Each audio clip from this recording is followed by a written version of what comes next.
Simon Kuznets, um dos economistas mais importantes do século XX, disse uma vez que existem países desenvolvidos, países em desenvolvimento e depois existe a Argentina e o Japão.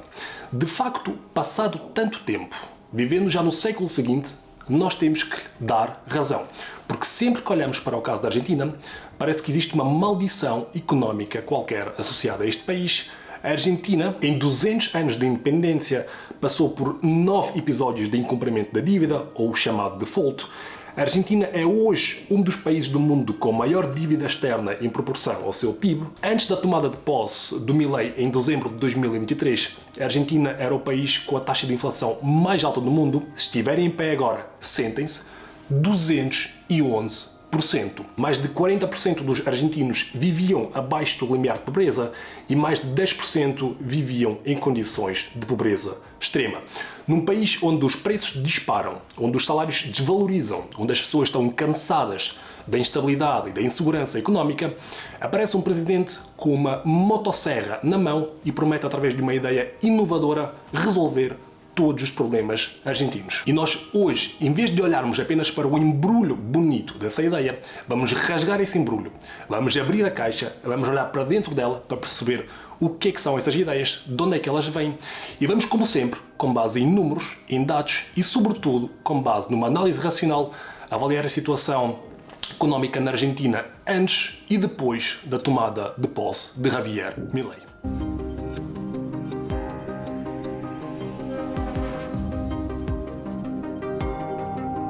Quando falamos da Argentina, falamos de uma população de 45 milhões de pessoas, uma população bastante jovem, com uma média de idades nos 32 anos, com uma taxa de urbanização acima dos 90%, com cidades bem desenvolvidas, uma infraestrutura relativamente avançada.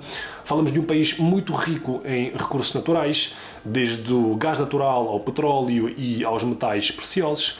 Falamos de um país com um clima muito propício para as práticas agrícolas, o acesso ao Oceano Atlântico com portos estratégicos, um enorme potencial para o turismo e muitas outras coisas que a priori deveriam beneficiar a prosperidade económica argentina, como por exemplo o facto de que o país não esteve envolvido de grosso modo em guerras estúpidas, com exceção de um episódio muito particular. Politicamente falando, em termos de regime, a maior parte da sua história argentina foi uma democracia, obviamente com períodos de ditadura, e aqui pode-se levantar uma questão muito legítima. 9 bancas rotas, a maior taxa de inflação do mundo. O que é que se passa aqui? Como é que a Argentina chegou a este ponto? Esta é uma excelente questão e daria para fazer um vídeo separado só sobre a forma como a Argentina chegou ao ponto no qual ela se encontra nos dias de hoje. Nós aqui não vamos aprofundar a evolução da história económica na Argentina, mas em 2 palavras, e porque eu acho que é mesmo muito importante dizer isto, o problema da Argentina é que durante a segunda metade do século XX, vários governos, uns mais democráticos, outros menos democráticos, e eu aqui não quero entrar nessa discussão política se foram os de direita, se foram os de esquerda. A verdade é que ambos, os dois, durante décadas tiveram políticas fiscais irresponsáveis onde gastavam mais do que aquilo que arrecadavam de forma insustentável, onde implementavam políticas económicas nacionalistas e protecionistas que apenas prejudicavam a economia argentina e onde apostaram e focaram-se no modelo de exportações agrícolas em vez de desenvolver as capacidades industriais da sua economia. Mas, mais uma vez, a questão de como nós chegamos a este ponto é uma outra questão. A verdade é que no meio deste caos, no meio desta instabilidade, aparece uma economista com uma aparência exótica, com uma biografia peculiar e com ideias também fora do comum e promete resolver todos os problemas económicos argentinos. E os argentinos, numa lógica de, bem, isto pior já não vai ficar, deixa-o tentar, elegem-no como seu 52º presidente.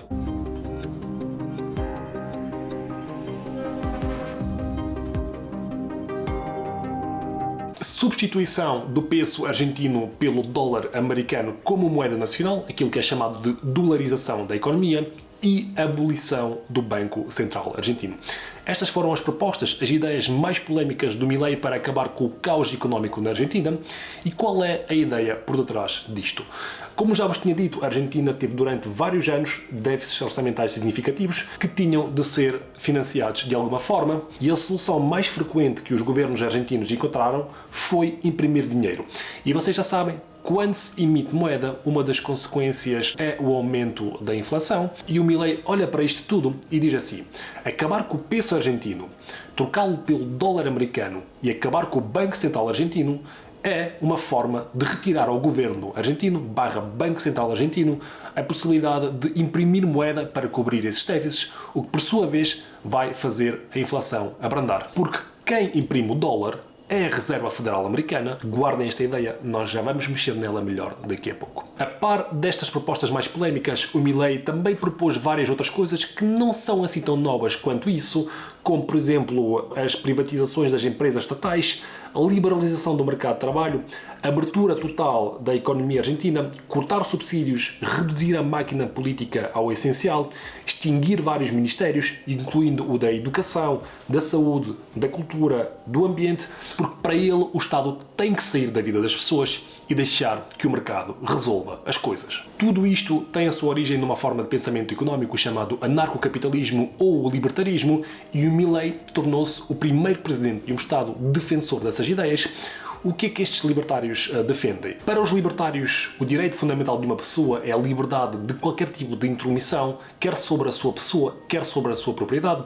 O imposto é equiparado ao roubo, as tarifas aduaneiras são consideradas um atentado ao comércio internacional livre. Os libertários opõem-se a qualquer tipo de subsídios, apoios sociais ou financiamentos estatais.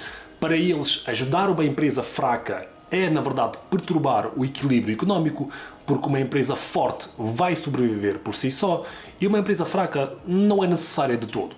Portanto, quase que numa lógica de seleção natural de Darwin. Convém também dizer que dentro do libertarismo existem várias correntes, desde as mais moderadas, outras mais radicais que chegam inclusive a negar a própria existência do Estado, mas no fundo a ideia é esta: ninguém pode impedir-te nem obrigar-te a nada, tu és livre de escolher aquilo que queres, uma espécie de uma anarquia com um elemento muito forte de capitalismo.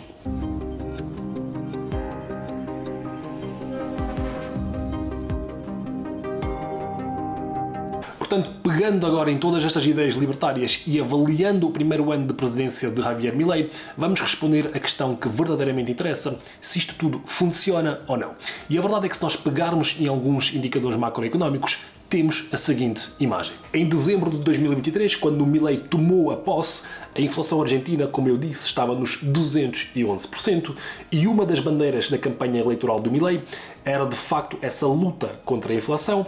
E se nós olharmos para os últimos dados aos quais temos acesso, vemos que em dezembro de 2024 a taxa de inflação esteve nos 118%, o que é uma redução notável quando comparada com o período homólogo do ano passado, ainda por cima quando falamos do mês de dezembro, que é o mês no qual, por costume, as pessoas consomem mais e os preços tendem também a subir mais. Depois, o saldo orçamental, que foi sempre um dos grandes problemas dos argentinos, também equilibrou-se. Vocês estão a ver agora que o Milei conseguiu tirar a Argentina do déficit orçamental de 3 trilhões para um superávit orçamental de 1,7 trilhões de pesos. Depois, uma outra coisa que também tem que ser destacada e que é notável é que a Argentina acabou o ano de 2024 com o maior superávit comercial da sua história. Portanto, a diferença entre aquilo que importa e exporta. A agência Moody's, que é uma agência que avalia o risco de crédito de países e empresas, subiu recentemente pela primeira vez em 5 anos a classificação da qualidade dos títulos de dívida pública argentina de CA para CAA. E isso não é nada mau, porque pode ajudar a atrair investimento estrangeiro para o país. Depois já há muitas outras coisas que também aconteceram do ponto de vista positivo, como por exemplo o desempenho do principal índice que acompanha as maiores empresas argentinas, o Merval, que já agora foi o índice bolsista desta natureza que mais cresceu no ano de 2024 em termos globais, 115% de rentabilidade anual. Depois também a Argentina teve o maior excedente energético dos últimos 18 anos. Significa que o país está a produzir mais energia do que consome e isso permite exportar-lhe esse excedente e gerar receita. Portanto, se nós olharmos para alguns destes indicadores macroeconómicos, ficamos com a ideia de que as coisas estão a funcionar, de que as coisas estão a melhorar, de que o Milei é uma espécie de um gênio, mas se nós cavarmos um bocadinho mais a fundo, há aqui duas ressalvas muito importantes a serem feitas. Primeiro, Tudo isto já aconteceu na Argentina nos anos 90, nada disto é novo. No início dos anos 90, a Argentina estava mais uma vez perante sérias dificuldades económicas e o governo da altura ancorou o peso argentino ao dólar e abdicou de ter uma política monetária nacional, mais ou menos aquilo que o Milei está a propor agora, com a diferença de que o Milei quer substituir completamente o peso argentino pelo dólar. Isto leva-nos a uma outra discussão, que é onde é que ele vai conseguir ir buscar tanto dólar físico para injetar e para pôr a circular na economia argentina. Os economistas têm vindo a discutir sobre esta questão, mas voltando aqui aos anos 90, no início parecia que tudo era uma maravilha, de que as coisas estavam a funcionar, a moeda e o mercado financeiro argentino estabilizaram-se, a inflação caiu, e parecia que os objetivos iniciais tinham sido alcançados, um pouco a semelhança daquilo que observamos nos dias de hoje. O ideólogo de toda esta política foi o ministro da Economia, Domingo Cavallo. E ele era considerado o arquiteto do suposto milagre económico argentino, mas depois, aquilo que no início parecia estar a funcionar, começou a produzir efeitos colaterais negativos, porque a política monetária é uma coisa complexa, não se resolve com soluções simplistas, e quando se tem uma ideia que aparentemente facilita tudo pela sua simplicidade, mais cedo ou mais tarde esses efeitos colaterais vão surgir, como por exemplo foi no caso argentino através do fortalecimento excessivo do peso. E vocês sabem, quando uma moeda nacional fica extremamente forte, isso prejudica muito as exportações do país, e foi isso que aconteceu no caso argentino. Para os exportadores argentinos tornou-se inviável exportar e, ao mesmo tempo, com o fortalecimento do peso, as importações tornaram-se baratas. Toda a gente começou a comprar produtos importados e, no meio disto tudo, a indústria nacional foi-se degradando lentamente, porque uma moeda demasiado forte tornou os custos de produção demasiado elevados, matando a competitividade da produção argentina, e isto levou a um processo de desindustrialização muito forte e a um colapso da base produtiva do país. Tudo isto porque a Argentina renunciou de ter uma política económica independente e ficou ao reboque dos Estados Unidos da América.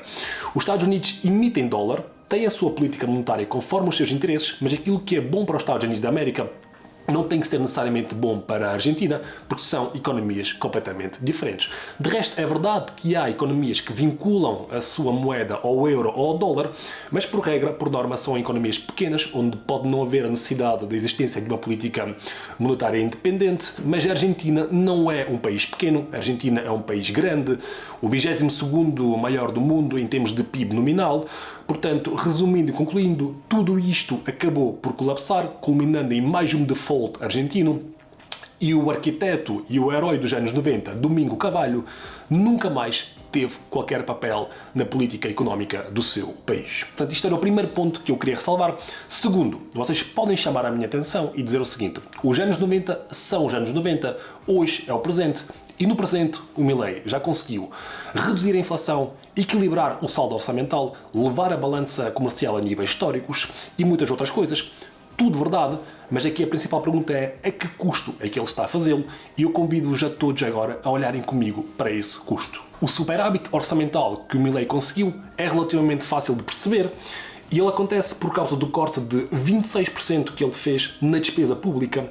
E o que é que este corte significa? Significa cortes nas reformas, programas sociais, obras públicas, subsídios económicos, universidades. Depois, o abrandar da inflação é uma consequência direta deste corte da despesa pública do Milei. Tudo o que ele cortou em obras públicas, subsídios, apoios sociais, reformas, não vai ser gasto e vai contribuir, obviamente, para a diminuição da procura agregada, o que vai fazer também os preços cair. Depois, o excedente comercial histórico da Argentina também é uma coisa relativamente fácil de desmistificar. Muitas das vezes é vendida a ideia de que este resultado histórico resulta do aumento das exportações, que de facto subiram de 66 para 79 mil milhões de dólares. E aqui, cá está, mais uma vez, é utilizada a lógica de que o Milei chegou, meteu a indústria a 200 na autoestrada, revolucionou isto tudo. Não é bem assim, até porque se olharmos para os dados oficiais, eles mostram-nos que a contribuição industrial para o PIB da Argentina em 2024 diminuiu relativamente ao ano 2023. E este resultado histórico da balança comercial argentina deve-se em igual medida, devido à queda das importações argentinas, porque uma das primeiras coisas que o nosso libertário fez quando chegou ao poder foi desvalorizar a moeda nacional, e quando se desvaloriza uma moeda nacional, as importações tornam-se mais caras, o que faz, logicamente, a procura por produtos vindos do exterior cair. E nós vemos isso claramente nos dados. As importações argentinas caíram de 73 mil milhões de dólares em 2023 para 60 mil milhões de dólares em 2024. Portanto, o que é que nós vemos nisto tudo? Vemos que todas estas conquistas macroeconómicas do Milei são feitas em troca de um custo social significativo, e antes que nos comentários me pintem como um defensor de uma economia de plano, um marxista, bloquista ou o que seja, eu quero dizer-vos que nós estamos a preparar um vídeo extenso sobre a forma como o marxismo, o comunismo ou a tentativa da sua implementação, chamem como quiserem, ocupou, torturou e destruiu o sítio de onde eu venho, porque para mim uma economia planificada, uma economia na qual o Estado controla os meios de produção, decide quando, quanto, a que preço é que é produzido, é o maior atentado aos meus valores e ao bom senso económico. E se nós formos a ver bem, aquilo que o Milei propõe é exatamente o oposto, o contrário a essas ideias que eu condeno e repudio categoricamente. Portanto, numa lógica de o inimigo do meu inimigo é meu amigo, eu deveria alinhar-me a estas ideias do Milei, mas esta também é uma mensagem que eu queria deixar muito claro neste vídeo. Tu podes enganar quem tu quiseres, mas nunca na vida vais conseguir enganar-te a ti próprio, porque se há uma coisa que não funciona e depois existe uma alternativa que é apenas o contrário disso, isso não significa necessariamente que essa é a solução correta. No mundo multidimensional, multicomplexo, não existem soluções dicotómicas fáceis. Por isso é que esta experiência do Milei ainda é muito verde para ser avaliada com maior rigor, mas eu tenho muito ceticismo quanto ao seu sucesso, porque aquilo que nós vimos nos últimos anos é que modelos económicos moderados, centristas, baseados numa economia de mercado, mas com elementos de regulação e intervenção estatal, modelos nos quais os bancos centrais, que acumularam um nível inacreditável de conhecimento, profissionalismo e capacidade de regular crises, como a do subprime, a crise da zona euro, a pandemia, a guerra, são os modelos mais adequados para garantir o bem-estar das pessoas, porque quando o nosso querido mercado nos entregar mais uma das suas crises cíclicas, são justamente estes bancos centrais que vão fazer com que as coisas não escalem ao nível da Grande Depressão dos anos 30 do século passado. E ideias do género do Milei, vamos acabar com estes bancos centrais todos, vamos fazer com que o mercado resolva, são ideias muito primitivas. Eu não percebo quem acredita nisto genuinamente. Eu percebo quem faça advocacia enviesada a isto, mas alguém que acredite genuinamente nestas ideias, eu não percebo. Porque quem é que vai regular a oferta monetária? Quem é que vai mitigar os efeitos das crises quando elas surgirem? Tal como uma economia planificada, esta ideia de que o mercado vai resolver tudo sozinho é uma utopia. Basta pegar na crise do subprime para perceber que esse mercado que supostamente se autorregula começou a conceder empréstimos a pessoas que não tinham as mínimas condições para tal, só para escrever lucros contabilísticos imediatos, enquanto que aquilo que estava a fazer, na verdade, era criar um problema de dimensão astronómica que todos nós, atenção, todos nós, depois tivemos que resolver.